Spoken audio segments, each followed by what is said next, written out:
satanic forces. I refuse to take money from murderous regimes. And that's what the United States government is today. It is a murderous regime, and it has been that way under President Obama, President Bush. It's beyond any single president. It has nothing to do with Trump. It's the bureaucracy, the momentum of genocide that is endemic in the culture of the CDC and the culture of the FDA and the culture of the EPA that is beyond the reach of any one candidate or any one politician. And it has persisted for generations, and it continues to persist, and it will continue to target you and murder you and cause you disease and cause you brain damage and cause your children autism until the day comes that we the people decide to stand up and take back our liberty from this murderous regime that commits murder and genocide in the name of science and medicine. And that is what we must do. I don't think it's a goal that can be achieved through violence, and I don't call for violence because that is being inflicted against us in far too long, divide us, because the system is actually murdering us, but they're trying to keep us distracted.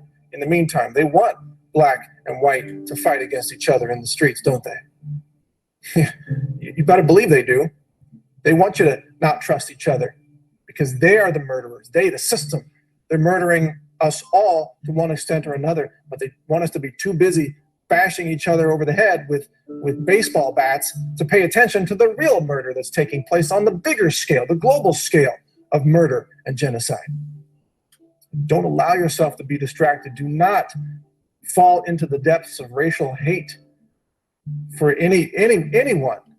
Don't hate someone because of their skin color or their background, religion, sexual orientation, anything.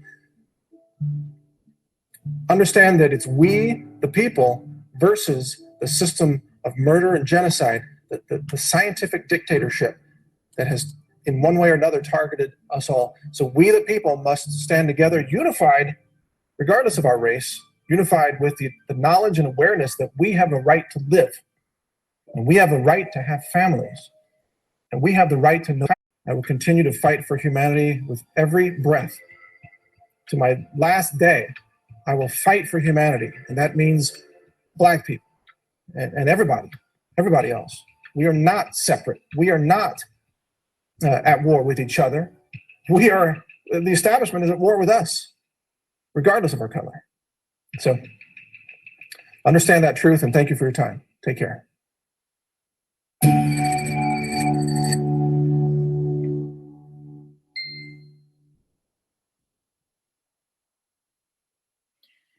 All right, y'all. I mean, it was tough listening to some of the BS that this guy was saying. You know, they have been at war with us since we came upon their faces here on this soil, and we never stop being at war, period.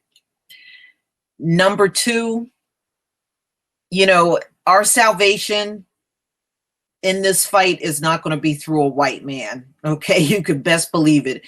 If that were the case, we would have seen it by now. It's been too many centuries.